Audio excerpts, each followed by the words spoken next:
Hey there. It's always interesting when we talk about mental health. Really, well, when I was doing research for my book, which you see at the back, Lighting the Blue Flame, a lot of the research I was doing, you'd see common themes show up, like the word of Maslow's hierarchy of needs, where, if your security needs aren't met, then you're kind of stuck there and you can't go up the pyramid to be self actualizing and a great human being and all that sort of stuff. And you see common threads. Human synergistics scores show, people that have really strong, highly aggressive or too passive um, traits tend to be less effective in their work lives and in their home life, and their health suffers. And there's lots and lots of stats that show a similar pattern. And you read lots and lots of books, and they all, not all, but a lot of them have common threads that come through it.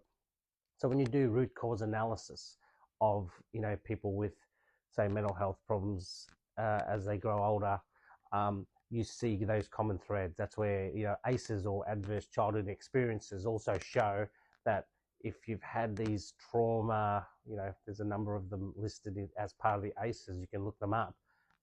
If you have any multiple versions of those particular ACEs in there, like four or more, is a very strong predictor that the person's going to have mental health problems, or just health problems in general. They're all interrelated, right? And so understanding why is that? Why does that have such an impact on the person longer term? And a big part of it is understanding, um, how as human beings we respond. And when we think of that hierarchy of needs that I mentioned before, if I'm defensive and scared as a child, and that continues, and I get a pattern of behavior that goes with that, I'm more likely to suffer in other ways, because my defense mechanism is only supposed to deal with it on a short-term basis. But I've now created a pattern for myself that's led to a longer-term basis where I'm constantly in fear. So people that have high anxiety, for example, what are they fearful of? They've developed a pattern to just worry about shit. Um, and it's a very real pattern. And then on the flip side, people that are maybe very passive obviously does that, but people are highly aggressive. They'll lash out at people. They'll take things out on others. Even when I was years and years ago at university studying serial killers and stuff like that, patterns, it's usually, a profile for a serial killer is, someone who's usually had a single mum who was quite aggressive towards them, blamed them for stuff. So all these things, play around in their minds, and then they lash out and take it out on other people. And the outcome of, obviously, a serial killer is a very extreme example of that. But there's different versions of that, all the way back to kids that have had those trauma. And so understanding that if you go into a highly defensive mode consistently, so that's that high aggression, so fight or flight comes up so many times, where, if I'm fearful, I'm either going to fight or I'm going to flee.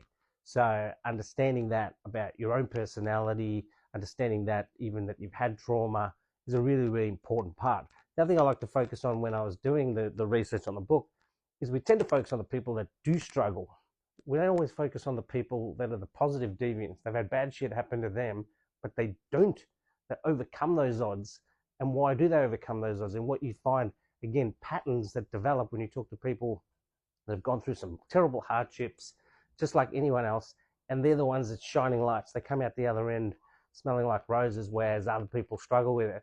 The big part of that is that they aren't using the defense mechanism. So if someone calls them, useless or all that kind of stuff as a kid, instead of kind of going into the shell and shrinking away and being in that defense mode, they go, I'm going to show you this person. And they take it upon themselves. They get a very different mindset to either prove someone wrong, or I'm going to, no matter what this person says, I'm going to take control. I'm not going to listen to them. And so they're the ones that, come out at the other end much better, because they're not focused on that from a defensive perspective. They're focusing it on a much more positive perspective. It's future driven. They want to, show people they can do that. And so they develop a mindset and a different pattern of how they deal with that stuff. And so that's the important part of trying to overcome that. Cheers.